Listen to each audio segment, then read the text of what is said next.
the names have been changed to protect the innocent. Fatima Cigarettes, best of all long cigarettes, brings you Dragnet.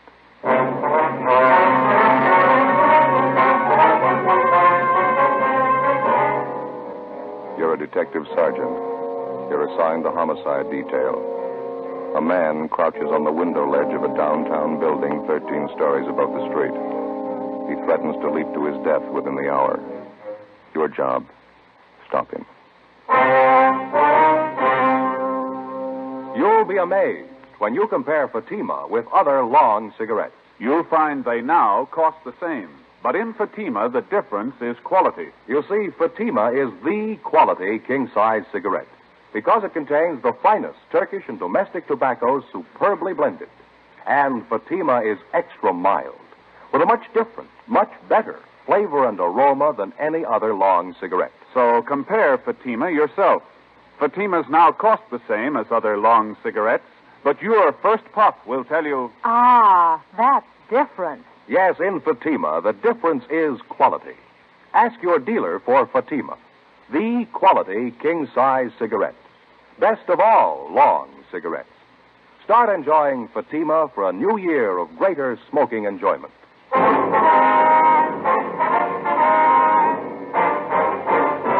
Dragnet, the documented drama of an actual crime. For the next 30 minutes, in cooperation with the Los Angeles Police Department, you will travel step by step on the side of the law through an actual case transcribed from official police files. From beginning to end, from crime to punishment, Dragnet is the story of your police force in action. It was Thursday, September 6th. It was warm in Los Angeles. We were working the day watch out of homicide detail. My partner's Ben Romero. The boss is Captain Steed. My name's Friday. I was on the way back from communications, and it was 1:28 p.m. when I got to room 42. Homicide. You ready, Skipper? Yeah, coming. Ben, what's up? Just got the call, 3rd and Temple. Yeah? Fitzroy building, 13th floor. They got a jumper. Righty, Ben. Let's hustle it. Right. What's the story?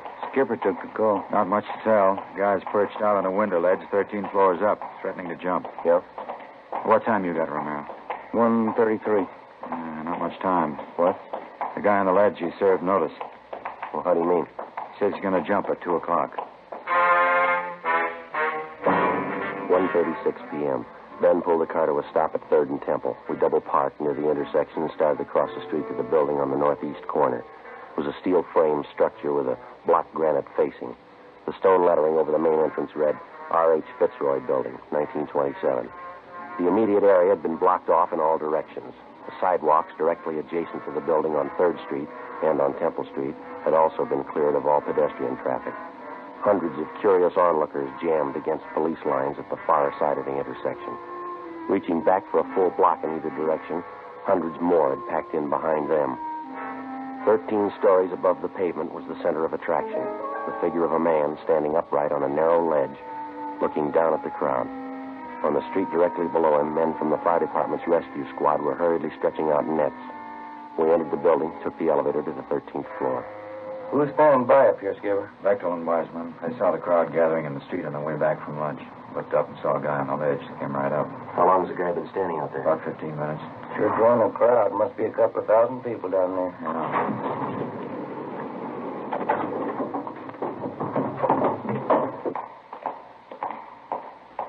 What was that room number, Friday? 1305. Yeah, it's down this way. There's Bechtel. Beck? Hi. Been watching for you. The office is down here. Okay. How's it stand now? He's still out there ready to jump. We got 22 minutes to figure out how to stop him. What's the story, anyway? I'll let the doctor tell you. Go ahead. Through here.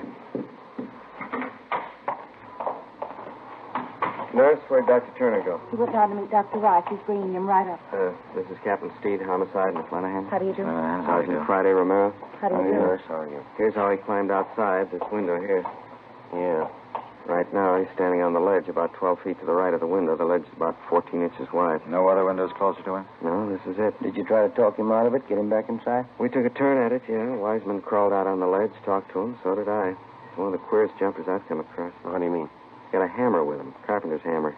Whenever you get close to him, he takes a cut at you. Wiseman wasn't looking for it, had her ducked fast. He almost went over. Was there any other way to reach him? Double-checked the whole layout. This window's the closest. What about lowering a man from the roof? Wide piece of cornice up there, a big overhang.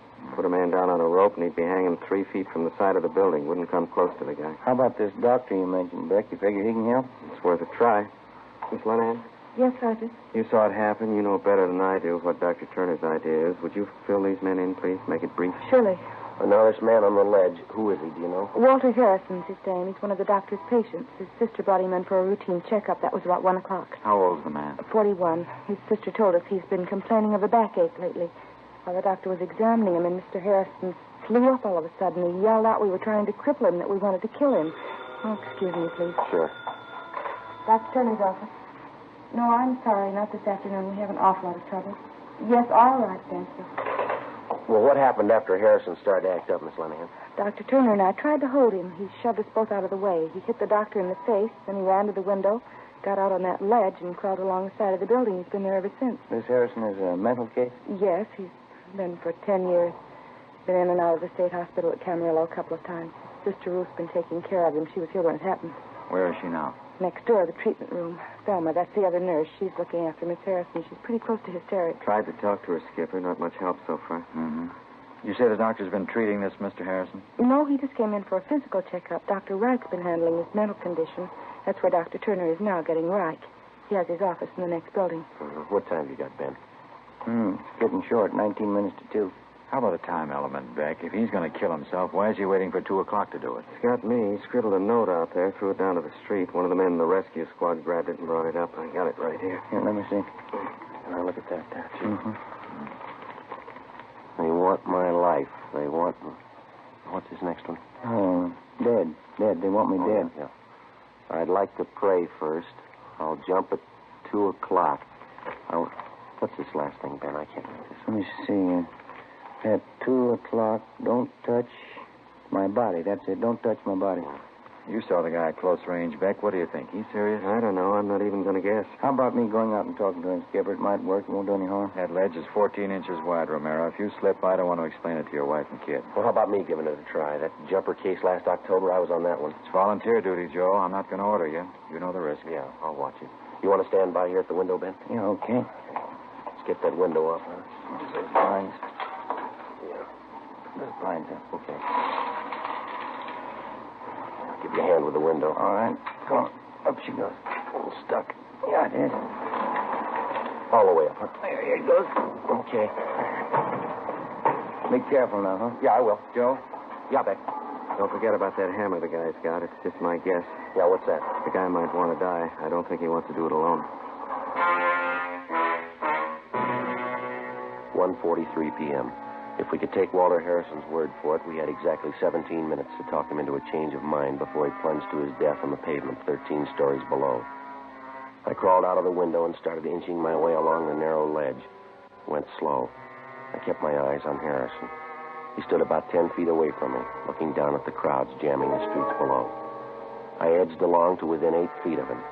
He didn't seem to notice me. He was a fairly tall man, about 5'10", medium build, dark hair. He was wearing gray pinstripe trousers, a white shirt, no coat, no necktie. I got to within 6 feet of him. He raised one arm and made a motion with his fist at the crowd below. Animals! You dirty bag of animals! You won't touch me! I'll jump right through you! You won't even touch me! I kept edging toward him. He still didn't seem to notice me. He turned his body a little. Kept pounding the side of the building with a hammer. I got a look at his right hand. In it, he held the carpenter's hammer. I got to within 5 feet of him. An airliner passed overhead. Harrison looked up. He muttered something, then he turned. He saw me. I'm going to kill you. It's all right with me, Walter. Why do you want to kill yourself? You're only going to hurt people. You don't care about people. You don't care about me. What am I doing out here? Well, you got it wrong, Walter. A lot of people care about you. They want you back inside. They want you where it's safe. You're another one of those. You want to get your hands on me. You want to grab me. Well, you're not. I'm going to kill you. It's all right, Walter. You can kill me. I want to help you first. You stay back. Don't you move anymore. I got this hammer, and I'll smash your face with it. I'll smash it. I only want to talk to you. I know we can straighten this out. I'll do it my way, you understand? My way. I know who you are. You've been after me before. I know what it's all about. Yeah, I know you do, Walter, but you got it wrong. Now, look, you're going to jump off this building at 2 o'clock. That's in 15 minutes. That's right. You bet I am. All right, now, let's talk it over for 5 of those minutes, huh? Can't do any harm. I'm not going to hurt you. How about it, okay? Why should I talk to you? Because I care about what happens to you. So does your sister. So do a lot of people. Well, then you're like a lot of people. You want to get your hands on me. Like those animals down there, the whole dirty pack of them. They want to grab onto me, get all around close and put their hands on me. Well, they're not going to do it. Of course they're not. Nobody's going to hurt you. You know that, don't you? You bet your life they're not. You see that dirty pack down there? Well, they don't know it, but I'm going to jump right through them. I'm going to jump right through all of them. They won't even touch me, and I can do it right now. Wait a minute, Walter. Don't forget your promise. What are you talking about? What promise? 2 o'clock. You wrote that down yourself. You said you wouldn't jump until it was 2 o'clock, didn't you? That was no promise. I just wrote it down, that's all. Just 2 o'clock. Yeah. Well, your sister believed it. We gave her the note. She says it's your promise. Now, you going to make a liar out of yourself? You're the liar. Ruth didn't say that. She didn't say it was a promise. You got to take my word for that. All right, let's go in and ask her. How about it? See Ruth inside? Sure. Come on. Come on, take my hand, Walter. All right. I'll take your hand. Watch your step. Look out, will you? You get back there. Get back. Now, next time I won't miss. I'll smash your whole arm. You think you're pretty smart, don't you? You're trying to trick me. Well, I told you before. I know who you are. You're trying to get your hands on me. You promised your sister 2 o'clock. You're still going to break that promise? I'm not like you and that fact down there. I don't break promise. Everybody knows that, Walter. They trust you. Now, come on. How about talking this thing out? What time? 1:46. 14 minutes to go. You're lying. How do I know that's the time? Well, you can look at my watch. Here, right here. Now, you stand back. I told you before. You stay away from me. I just wanted to show you the time, that's all. All right, you can look at that big clock up the street, see? The one on the side of the Hobart building up there? 14 minutes. How do I know that's right? How do I know they're not in with you, too? You already said it. Big company. They don't care about you or me. They got a business to run. Their clock. They don't care what happens. No, of course not. They don't care. All right, well, I'll just keep an eye on this clock. All right. You don't mind if I talk while you wait, do you? That plane, what's it doing up there? Well, it's just an airliner. Probably on its way into Burbank. You're not fooling me. That plane's been by before. It's flying low, too. Yeah, I guess I didn't notice it. Well, what difference does it make? Probably watching. Flying back and forth. Maybe they're the police. They're trying to do something. They're trying to get their hands on me. Oh, let's see. Yeah. Might be their plane. It's a big one. Sure, they're trying to do something. Coming right by here, flying low. It's the same one. I can see. Look, you see there on the wing? Yeah, what's that? The number right there on the wing. It's the same one that passed over a few minutes ago. Hey, you get away from me! All right, Walter, give me that. I'm going to kill you. Give it to me. That's it, Walter. You thought you tricked me. You didn't know I had my pocket knife. Well, I can kill you with it now. I can kill you right now. Yeah. I told you before, it's all right with me. Look out there. Watch your step on the ledge, will you? I should have cut your hand off. I should have cut your whole arm off and thrown it to those animals down there. Look at that blood all over your hand. Well, I'm sorry, Walter. It's not your fault. I just wanted to talk the whole thing over to tell you how your sister feels about it. You're a liar. I knew it when I looked at you. Now you get away. You get away before I kill you. Look, there's only one thing I can tell you. Your sister Ruth's sitting inside there, and she's worried sick. She's waiting for you. She wants to take you home. Now, how about it? There's no reason for all this. You know that, don't you? Do I? Sure you do. Your sister and your family, they care about you. They want you home again. They want you with them. There's no reason to be standing out here now, is there? You wait till 2 o'clock, mister. Yeah. I'll show you the reason. 1:48 p.m. 12 minutes left. I made my way along the ledge, through the window, back into the office. Dr. Wright, a man who'd been treating Walter Harrison for his mental sickness, was already there with Dr. Turner. While the nurse bandaged up my hand, Captain Steed, Ben, and I talked with him. I've treated Harrison for 10 years, on and off, I guess. He showed some improvement, not much. Definite paranoid tendencies. Did he ever try this before, Dr. Wright? Not to my knowledge. His sister might tell you more. I really don't know what to advise you to do. He's never been this violent before, using a hammer, a knife. There you are, Sergeant. I feel all right. Yeah, that's fine. Thank you. There's only one thing I've got to know, Doctor. Is it worth letting another one of my men go out there on that ledge? I'm afraid that's your decision, Captain. It may help, it may not. I know the patient, but I can't read his mind. I was just thinking. We might bring Harrison's sister to the window and have her talk to him. Think that might help, Doctor? Very possible it might. In a spot like this, I'm in the same boat you are. It's all guesswork. You think Harrison's really going to be ready to jump at 2 o'clock, Doctor? From what Sergeant Friday tells me, yes, I think he'll jump. We got to come up with something. We can't just stand around and watch a guy take a dive down 13 story. I wish I knew the answer. There's got to be one someplace. There's got to be an answer. Well, let's check your watch. We got 10 minutes to find it.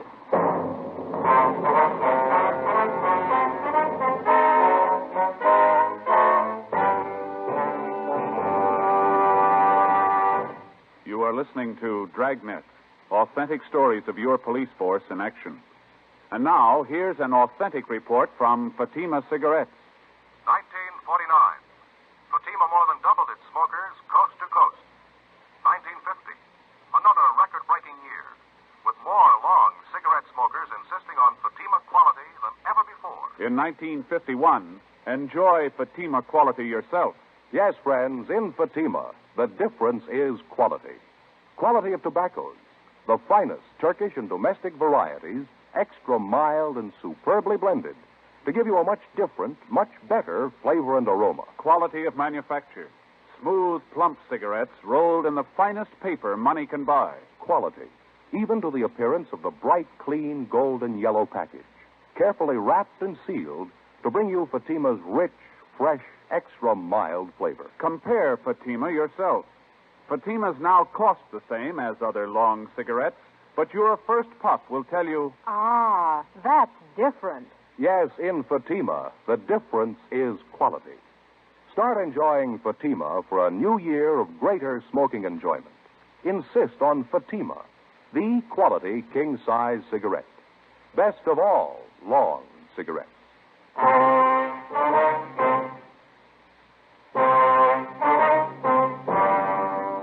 It's the sworn duty of the peace officer to protect the lives of the citizens of the community in which he serves. That isn't always limited to protecting the citizens from criminals and lawbreakers. Oftentimes, the citizen has to be protected from himself.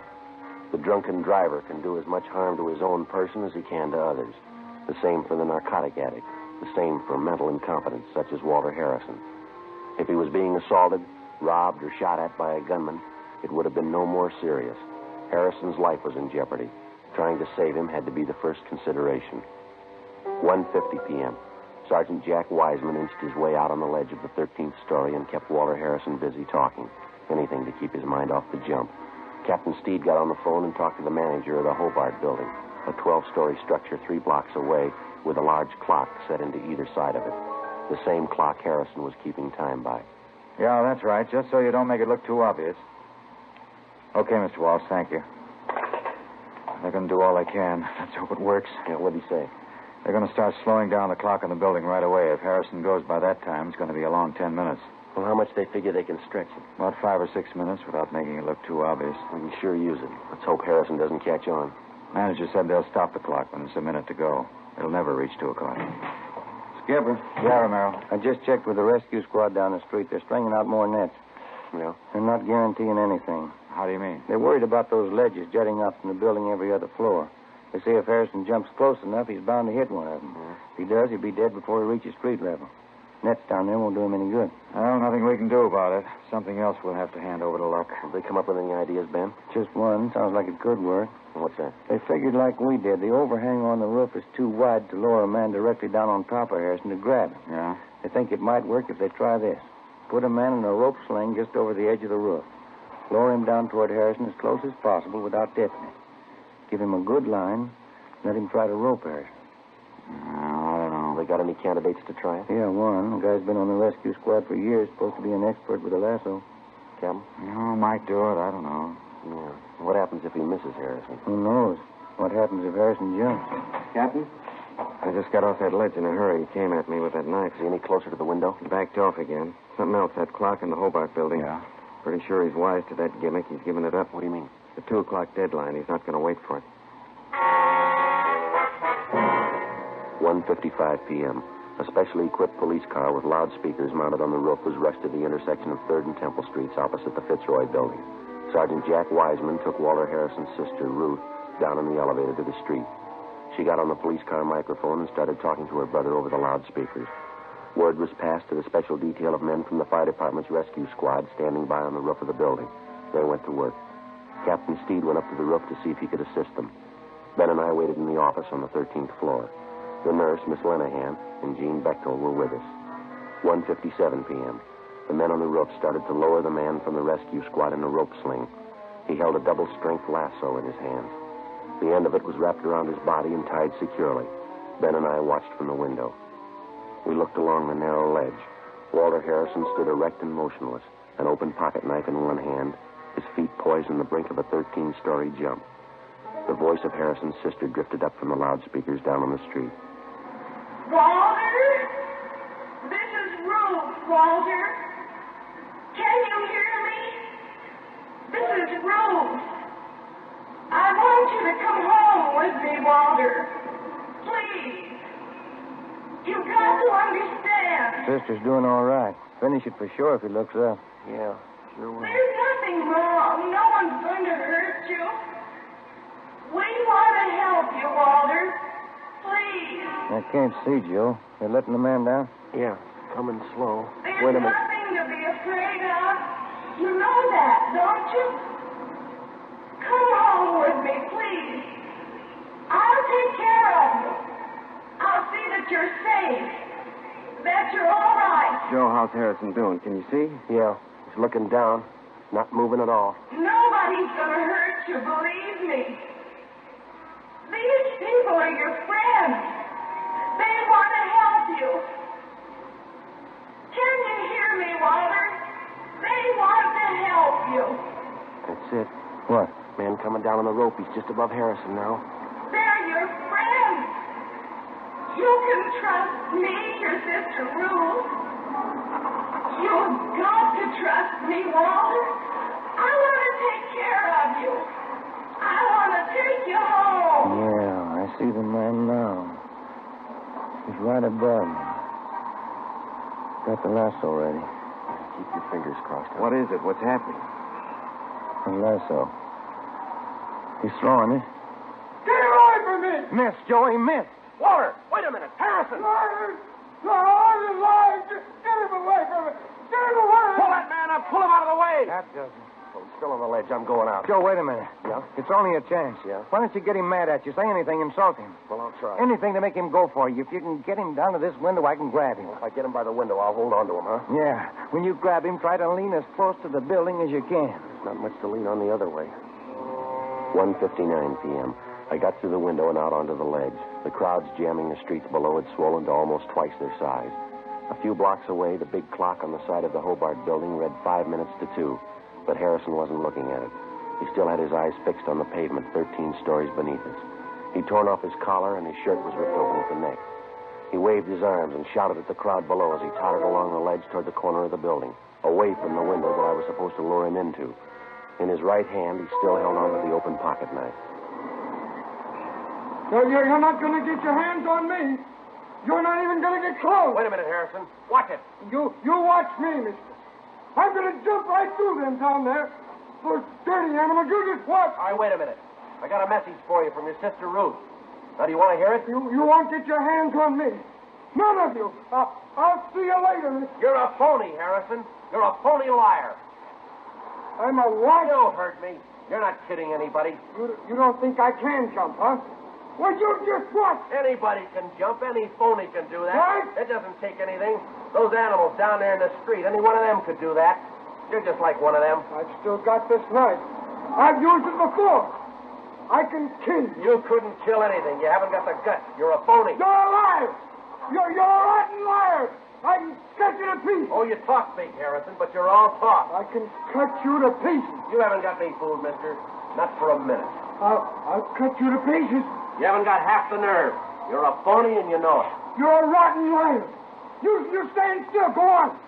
You stand still and I'll show you. Oh, you talk a real good game, but that's about all. You're all talk. I'll show you. I still have my knife and I'll kill you right now. Yeah, sure you will. You're backing away. You're afraid. You're a phony, Harrison. Nobody's afraid of a phony. Cut you up good. I'm waiting for you. Come on. What's the matter, Harrison? You're not waiting. Stay still and stop backing away. Now stop. I'll tell you, you come and get me, huh? Haven't you got enough nerve? Or you're just talking again? All talk, huh? That window. You've got to stop by the window and then I'll cut you to pieces. All right, Harrison. Here. Now you go ahead. Prove you're a phony. You're a liar. I'll show you. You rotten liar. All right, Walter, now drop it. I can't kill you. You rotten liar. I'll cut you to pieces. Drop it. Joe, look out. Grab them. They're going to fall.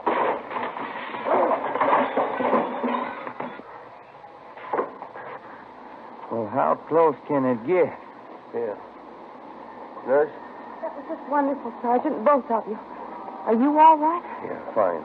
Would you mind getting Captain Steve for us, please? You know who he is. Oh, surely, right away.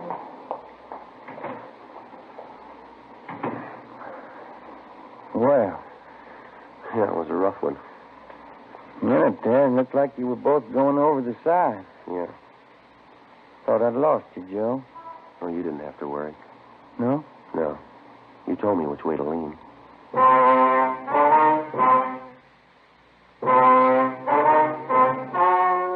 The story you have just heard was true. Only the names were changed to protect the innocent. On September 10th, a sanity hearing was held at the County Hospital Psychopathic Ward, City and County of Los Angeles, State of California. In a moment, the results of that hearing.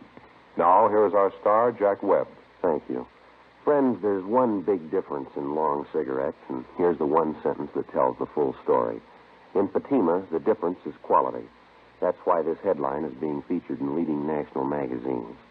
Yes, these new Fatima full-page color ads are another proof of Fatima's fast-growing popularity. More long cigarette smokers are insisting on Fatima quality than ever before.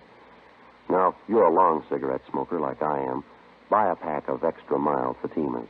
You'll find, as I have, that Fatimas now cost the same, but in Fatima, the difference is quality.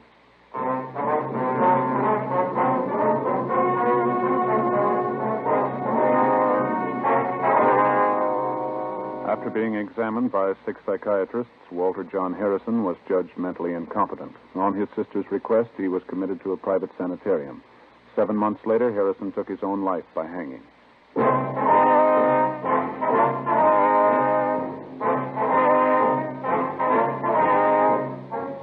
You have just heard Dragnet, a series of authentic cases from official files. Technical advice comes from the Office of Chief of Police W.H. Parker, Los Angeles Police Department.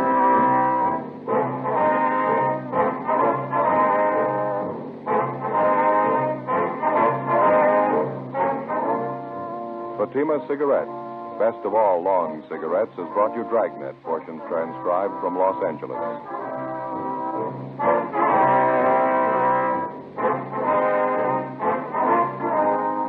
We the People is next with stories of today on NBC.